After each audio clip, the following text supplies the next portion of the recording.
अस्सलाम वालेकुम, this is Abdul Rahman. Welcome back. Market की करंट पोजीशन पर बात करेंगे और जैसे कि आगे की क्या स्ट्रेटजी बनती है उस पर भी डिस्कस करेंगे और कुछ जो है पॉलिटिकल सिनेरियो है उसको भी सामने रखेंगे, उसके मुताबिक फिर आगे की बात होगी। इसके अलावा जो एडवांस टेक्निकल कोर्स है हमारा, जिसमें इलियट वेव थ्योरी ख़ास तौर पर काउंट की गई है, उस पर काम भी चल रहा है और साइकिल जोन स्पेल के ऊपर अभी हमारा काम जारी है। जो भी इसमें इंटरेस्टेड है नीचे दिए हुए व्हाट्सएप नंबर पर कांटेक्ट कर सकते हैं। एंड अब हम टेक्निकल्स की तरफ चलते हैं, देखते हैं मार्केट की इस वक्त पोजीशन क्या है। जैसे कि हम जानते हैं हमारी जो डिस्कशन चल रही है डेली बेसिस पर, उसी को आगे बढ़ाएंगे और ख़ास तौर पे हम जो इस वक्त काम कर रहे हैं वो इलियट वेव थ्योरी के ऊपर ही चल रहे हैं। हमारी मार्केट इस वक्त जो है माइक्रोवेव्स के साथ परफॉर्म कर रही है। ठीक है, माइक्रोवेव्स के साथ परफॉर्म करते हुए मार्केट ने एक सेट बनाया इम्पल्सिव वेव का, जो 1 2 3 4 5 वेव्स के पैटर्न के साथ कंप्लीट होता है। उसके बाद इसने करेक्टिव वेव बनाई जो कि फ्लैट पैटर्न के अंदर इरेगुलर एक्सपेंडेड पैटर्न में इसने एबीसी को कंप्लीट किया। नेक्स्ट इसने जो आगे के लिए अभी की उठान भरी है, वो इसने नेक्स्ट मूव जो लिया हुआ है वो भी जो कि इलियट वेव थ्योरी के मुताबिक इसने माइक्रोवेव्स को कंटिन्यू किया हुआ है, जिसके अंदर ये 5 वेव्स का पैटर्न बनाती हुए भी नज़र आ रही है अभी तक के लिए। क्योंकि जब मार्केट ने 5 वेव का पैटर्न कंप्लीट किया, करेक्शन भी ले ली और करेक्शन भी इसने प्रॉपर तरीके के साथ ली है अपनी, और उसके बाद फिर जो सेकंड वेव स्टार्ट की है वो भी एक प्रॉपर तरीके के साथ लेकर चल रही है मार्केट। और इस 5 वेव के पैटर्न के बाद ऊपर का हाई भी दे चुकी है मार्केट। इट मीन्स के मार्केट ने जो अभी करंट जो अभी इसने सिनेरियो बनाया है, ठीक है, वो इसने जो कंटिन्यू किया है ये भी माइक्रोवेव्स के साथ आगे कंटिन्यू किया है। अब ये 2-3 किस्म के साथ हम इलियट वेव थ्योरी को काउंट करते हैं। ठीक है, एक तो होता है माइन्यूट साइकिल के साथ चल रहे होते हैं, यानी कि माइन्यूट साइकिल, सब माइन्यूट साइकिल होता है, सबसे छोटा साइकिल जो मिनट्स वाले टाइम फ्रेम पर काम करता है, जैसे कि 5 मिनट। ये जैसे यहाँ पर टाइम फ्रेम है ना, 5 मिनट, 1 मिनट, 15 मिनट, 30 मिनट, वो सब माइन्यूट जो होता है वहाँ पर काम कर रहा था। उसके बाद माइन्यूट होता है माइन्यूट साइकिल, जो कि घंटों के टाइम फ्रेम के ऊपर बन रहा होता है। उसके अंदर फिर वेव्स बन रही होती हैं, साइकिल बन रहे होते हैं। उसके अलावा फिर माइक्रो साइकिल्स आ जाते हैं जो डे के ऊपर, डेज़ पर काम कर रहे होते हैं। ठीक है, जैसे कि अभी आप देखें यहाँ पर डेज़ यानी कि डेली टाइम फ्रेम का जो चार्ट है उसके ऊपर हम देख रहे हैं कि माइक्रो जो कि वेव्स के साथ मार्केट परफॉर्म कर रही है, तो माइक्रो साइकिल इसको हम काउंट करेंगे। इसी तरह से फिर आगे बढ़ते हैं तो फिर प्राइमरी साइकिल आ जाते हैं। प्राइमरी के आगे बढ़ते हैं, साइकिल आ जाता है। साइकिल को भी हम डेली बेसिस पर भी काउंट करते हैं, इसे हम वीकली बेस पर भी देख सकते हैं। और प्राइमरी फिर साइकिल के बाद फिर सुपर साइकिल जो कि वीकली बेसिस पर होता है। फिर ग्रैंड सुपर साइकिल जो कि मंथली बेसिस पर जाकर हम देखते हैं जिसे। ठीक है, इस तरह से आगे बढ़ती हैं चीज़ें और इनके अलग अलग टाइम फ्रेम हैं। जैसे कि ग्रैंड सुपर साइकिल वो तकरीबन 50 साल से ऊपर के टाइम फ्रेम में कंप्लीट होता है, 80 साल, 100 साल या इससे ज़्यादा टाइम लेता है। सुपर साइकिल कम से कम 35 साल, 40 साल का टाइम फ्रेम लेता है, 30 साल से ऊपर का। इसी तरह से फिर जो साइकिल्स हैं, ठीक है, सुपर साइकिल यानी कि वो टाइम फ्रेम लेता है तकरीबन 30 साल से ऊपर का टाइम फ्रेम ले जाता है। इसी तरह से नीचे आते रहते हैं, टाइम फ्रेम नीचे आता रहता है। साइकिल है वो तकरीबन 1.5 से 2 साल में भी कंप्लीट होता है एक साइकिल। ठीक है, और एक साइकिल उसके बाद मेगा साइकिल होता है, वो 18-20 साल भी ले लेता है। साइकिल जो है 2-3 साल में भी कंप्लीट होते हैं। टाइम फ्रेम 6 महीने, साल आगे पीछे होते हैं, लेकिन उसकी भी फिर एक रिक्वायरमेंट है। जैसे कि हम देख रहे हैं मार्केट कंसोलिडेशन एक्यूमुलेशन फेज़ में चली जाती है जब, तो वो अपने ज़्यादा टाइम ले जाती है। ठीक है, और इसके अलावा फिर छोटे छोटे टाइम फ्रेम में आते हैं तो उसके हिसाब से नीचे आता रहता है टाइम। अब हम जो चीज़ हम देख रहे हैं, जो नोट कर रहे हैं, हमें ख़ास फोकस इसी चीज़ पे रखना चाहिए। जैसे कि हमारी डिस्कशन चल रही है कि मार्केट अभी बड़े टाइम फ्रेम में देखा जाए तो कंसोलिडेशन एक्यूमुलेशन फेज़ है। कंसोलिडेशन एक्यूमुलेशन फेज़ वो फेज़ होता है जहाँ पर मार्केट अपनी बेस बनाती है। बेस मीन्स कि वो अपने पिलर्स जो कि स्ट्रॉन्ग पिलर्स जो है कंक्रीट पिलर्स को की बुनियाद रख रही होती है, वो पिलर्स उठा रही होती है। और जब वो पिलर्स बन जाते हैं उसके बाद फिर आगे फिर उस बिल्डिंग की या जो भी स्टार्ट होता है पिलर्स के बाद फिर आगे छत डलती है बिल्डिंग की, इसी तरह से मार्केट जो है अपनी रैली ऊपर की बनाएगी तो ऊपर के अपने टारगेट्स बनाती जाएगी। तो सेम उसी प्रोसेस के साथ ही हम देख रहे हैं कि एलियट वेव थ्योरी है। अब ये माइक्रोवेव्स को अगर हम इस तरह से हटा कर भी देखें तो हम इसको इस तरह से काउंट करना चाहें कि ये होगी वन वेव, ठीक है, उसने करेक्शन ले लिया, अब ये थर्ड वेव के लिए ऊपर मार्केट परफॉर्म कर रही है, ठीक है।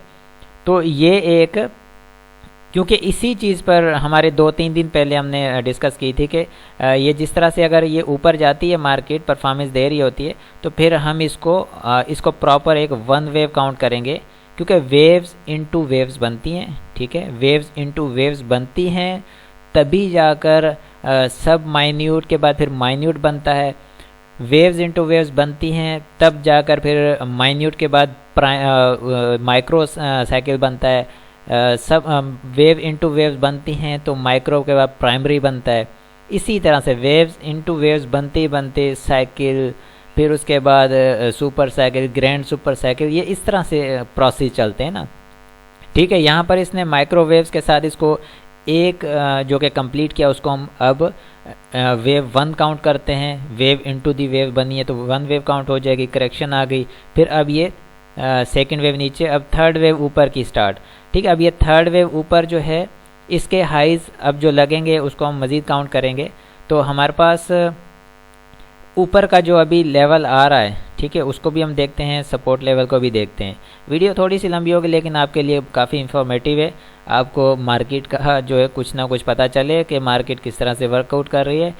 जब मार्केट एक गैर यकीनी हालात से निकलती है, क्योंकि हमारे इस वक्त कंट्री वाइज देखें पॉलिटिकल नॉइज़ है, ये बहुत ख़तरनाक चीज़ होती है, ये पूरे साइकिल्स को जो है ना वो बड़े टाइम फ्रेम के अंदर ले जाती है।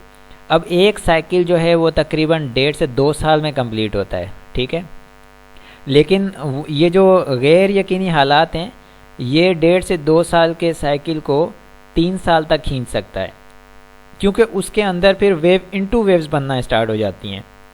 अब आप देखें एक सिंपल सी चीज़ है, अब ये इस चीज़ को आप नोट करें कि ये जो 5 वेव्स का पैटर्न बना है, देखें कितना स्ट्रॉन्ग पैटर्न बना है, ठीक है। इसने क्या किया, बड़े ही कम टाइम के अंदर इसने लो टू हाई एक 5 वेव का पैटर्न बना दिया, ठीक है। अब इसी को आप यहाँ पर नोट करें तो इसने यहाँ तक 5 वेव का पैटर्न कितने टाइम में बनाया, यहाँ पर तो इसने तकरीबन 10 से 12 दिन लिए होंगे, ठीक है, यहाँ पर इसने तकरीबन महीना खींच लिया है। तो यही चीज़ होती है जब मार्केटें गैर यकीनी हालात से गुजर रही होती हैं, पोजीशनें इस तरह की होती हैं तो मार्केट अपना टाइम स्पेंड करती है, वहाँ पर अपना टाइम एक्सपेंड कर देती है। तो जो वेव्स इनटू वेव्स बनना स्टार्ट हो जाती है, जो पैटर्न्स होते हैं वो कन्वर्ट हो जाते हैं ऐसे पैटर्न्स के अंदर जो पैटर्न्स टाइम वेस्ट करते हैं, ठीक है। अब जैसे कि एग्जांपल दूंगा, ठीक है, एक कॉमन पैटर्न होता है ना, एक कॉमन पैटर्न होता है करेक्शन का जो कि ABC के साथ कंप्लीट होता है, ठीक है, किसके साथ कंप्लीट होता है, A, B एंड C के साथ कंप्लीट होता है। लेकिन क्या होता है कि जब मार्केट कहीं टाइम वेस्ट करना चाहती है ना, जब ऐसी सूरत हाल बनती है कि टेक्निकल्स जो हैं वो ज़रा प्रेशर में आ जाते हैं, तो मार्केटें क्या करती हैं, वो अपना टाइम स्पेंड करने के लिए पैटर्न्स को तब्दील कर देती हैं। हमने देखा कि ABC के साथ करेक्शन आती है, ठीक है। अब मैं यहाँ पर आपको एक आइडियली एक चीज़ बता देता हूँ कि जैसे कि ये एक 5 वेव्स का पैटर्न है, 1 2, ठीक है, 3 एंड 4 5, ये 5 वेव्स का एक पैटर्न मार्केट ने दिया। उसके बाद मार्केट पर ड्यू होता है कि वो करेक्टिव वेव को कंप्लीट करे, फिर वो ABC के साथ करे, यानी कि जिगजैग पैटर्न में करे, फिर फ्लैट पैटर्न में करे, या तो फिर वो ट्रायंगल पैटर्न में करे। अब इसने ABC के साथ इसको सिंपली कंप्लीट करना था, लेकिन इसने क्या किया, यहाँ पर टाइम को वेस्ट किया, टाइम को ज़्यादा एक्सपेंड कर दिया। इसने क्या किया, इसको उसके अंदर ट्रायंगल पैटर्न के अंदर कंप्लीट किया। जैसे कि A इसने नीचे बनाया, B ऊपर, C देन नीचे, ठीक है, D ऊपर, देन E नीचे बनाया। इसने 5 वेज को ABCDE के अंदर बनाया, ये होता है ट्रायंगल पैटर्न, ठीक है। अब इस ट्रायंगल पैटर्न के अंदर 3 और इसके पैटर्न्स हैं, यानी कि ट्रायंगल पैटर्न के अंदर टोटल 4 पैटर्न्स होते हैं जिनको मार्केट फॉलो करती है। ठीक है, यहाँ पर इसने ABCDE के साथ फॉलो किया है इसको, और ये जो है सिंपल, जिसको हम जो है सिंपल पैटर्न कहते हैं ट्रायंगल के अंदर, इसके अंदर और भी ज़्यादा कैटेगरीज हैं। वो डिटेल में नहीं जाता क्योंकि टाइम इतना नहीं है कि इसको डिटेल में जाकर डिस्कस किया जाए। तो मकसद कहने का ये है कि ऐसे वक्त के अंदर जब मार्केटें जो कि सॉलिड यानी कि स्ट्रॉन्ग हों, स्ट्रेंथ अच्छी हो और अच्छी परफॉर्मेंस दिखाना चाहती हो, लेकिन ऐसे हालात मार्केट को मजबूर करें कि मार्केट ना चल पाए, तो मार्केट्स अपना टाइम स्पेंड करने के लिए ऐसे पैटर्न्स को इख्तियार कर लेती है। अब जहां मार्केट को एक तेज़ी में आना चाहिए था, ठीक है, वहां पर मार्केट वेव्स इनटू वेव्स बनाती जा रही है। बनाई इसने एक वेव ही है ऊपर तक, लेकिन वेव्स इनटू वेव्स बना के इसने 5 वेव का पैटर्न इसके अंदर दिया, और लेकिन बनाई एक कंप्लीट ये वेव। उसके बाद करेक्टिव वेव बनाई, फिर अब थर्ड वेव के लिए ऊपर स्टार्ट ले लिया इसने। तो ये ऊपर के हाइज दे के बाद फिर करेक्शन लेगी, फिर 5 वेव्स ऊपर बनाएगी, वहाँ से फिर एक करेक्टिव वेव बना देगी। इस तरह से मार्केट जो कि एक साइक्लिक सिस्टम के साथ चल रही है। अब हमें ये देखना है कि यहाँ पर क्या करना चाहिए।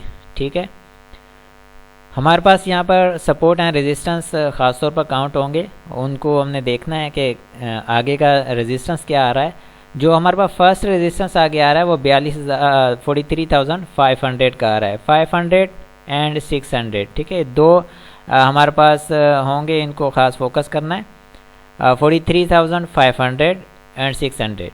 ठीक है, ये दो जगह हैं, इनके ऊपर फोकस करना है। ठीक है, और नीचे जो लो है हमारा, ठीक है, 42,800 का, 42,800 का सपोर्ट लेवल रहेगा, एंड ऊपर जो रेजिस्टेंस रहेगा वो 43,500 का रहेगा।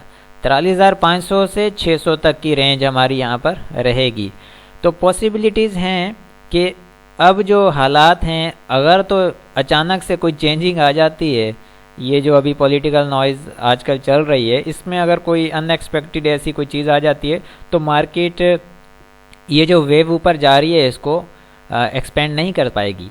यहाँ से एक छोटी सी करेक्शन लेगी, अपनी जो इसकी फॉर्मेलिटी इसने पूरी करनी है लेकर ऊपर चली जाएगी। जैसे ये वेव इनटू वेव्स बनती जा रही हैं, यहाँ पर भी वैसा ही काम कर सकती है। अगर कोई गैर यकीनी सूरत हाल के अंदर कोई अनएक्सपेक्टेड मोमेंट नहीं बनता है, तो मार्केट ऊपर जाएगी और अपना जो है एक प्रॉपर तरीक़ेकार के साथ हाई लगाएगी, उसके बाद ये करेक्शन लेकर फिर आगे बढ़ेगी।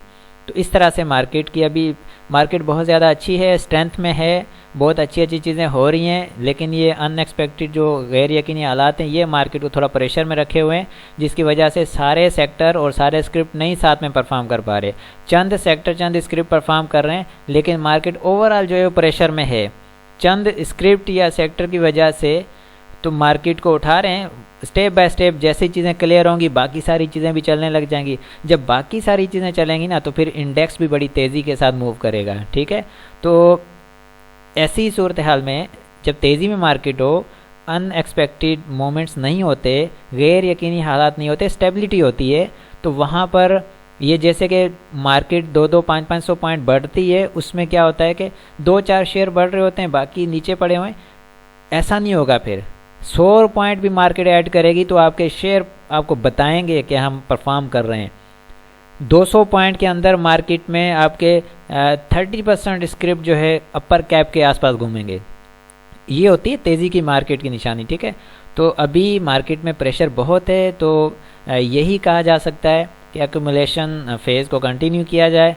ट्रेडिंग जो है वो डेली बेस पर होती रहे तो ज़्यादा बेहतर है। स्ट्रेंथ में आकर आप सेलिंग करें, यानी कि प्रॉफिट टेकिंग भी साथ साथ करें। डिप आए तो वहाँ पर बाइंग भी करें।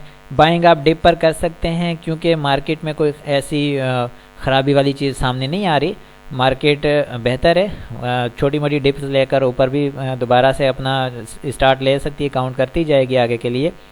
तो ये है कि ये भी याद रखना चाहिए, मार्केट यहाँ पर ऊपर या किसी भी लेवल पर आ रही है और करेक्शन मार्केट के ऊपर ड्यू हो रही है। ठीक है, करेक्शन कोई इतनी खास बड़ी नहीं, छोटी मोटी करेक्शन की बात कर रहा हूँ, तो वो मार्केट ड्यू कर रही है। तो जो ट्रेडिंग वाले हजरात हैं वो थोड़ा सा एहतियात के साथ चलते रहें, buy on dip sell on strength वाले फार्मूले को ही लेकर चलते जाएं, तो कोई प्रॉब्लम नहीं खड़ी होगी। बाकी जो इन्वेस्टमेंट के माइंडसेट के साथ चल रहे हैं वो अपनी एक्यूमुलेशन को कंटिन्यू कर सकते हैं। डिप पर उन्हें मौका मिलेगा मज़ीद एक्यूमुलेट करने को चीज़ों को, ठीक है। बाकी जो उनके पास पहले से होल्डिंग्स हैं या फिर डिलीवरीज मौजूद हैं वो उन्हें होल्ड ही रखें और कोशिश करें कि नीचे जो स्क्रिप्ट मिल रहे हैं कंसोलिडेशन एक्यूमुलेशन फेज़ के प्रोसेस में जो चल रहे हैं तो उनके अंदर ध्यान दें और फंडामेंटली भी स्ट्रांग हों, टेक्निकली मार्केट के साथ चलने वाले स्क्रिप्ट हों, ठीक है। तो बेहतरी की उम्मीद है आगे मार्केट में। RSI है ओवर होने की कोशिश कर रहा है, ठीक है। ऐसी मार्केट जब हालात ऐसे हों तो RSI बहुत ज़्यादा ओवर नहीं होते, जैसे कि 90 या 80 को टेस्ट कर रहे हो, ऐसी कोई कंडीशन नहीं होती है। 70 भी बहुत ओवर होता है फिर ऐसी पोजीशंस के अंदर, ठीक है। और जहाँ तक वॉल्यूम्स की बात है, वॉल्यूम डिक्रीज़ हुआ है नो डाउट, जो कि पिछला इसका वॉल्यूम लास्ट डे का लगा था 141 मिलियन का था, इस बार 103 मिलियन का है। कम वॉल्यूम है लेकिन ये कोई इतनी बड़ी बात नहीं है। फ्राइडे का सेशन वैसे भी थोड़ा काम स्लो होता है और बीच में वीकेंड भी होता है, तो गैर यकीनी हालात की वजह से अनएक्सपेक्टेड मोमेंट हो सकते हैं जिसकी वजह से फ्राइडे की क्लोजिंग जो आती है उसमें वॉल्यूम ज़्यादा नहीं लगता, ठीक है। तो आई होप कि यहाँ तक क्लियर है। इंशाल्लाह इसी को फिर आगे कंटिन्यू रखेंगे और मिलते हैं नेक्स्ट वीडियो में। अपना बहुत सारा ख्याल रखें। अल्लाह हाफिज़।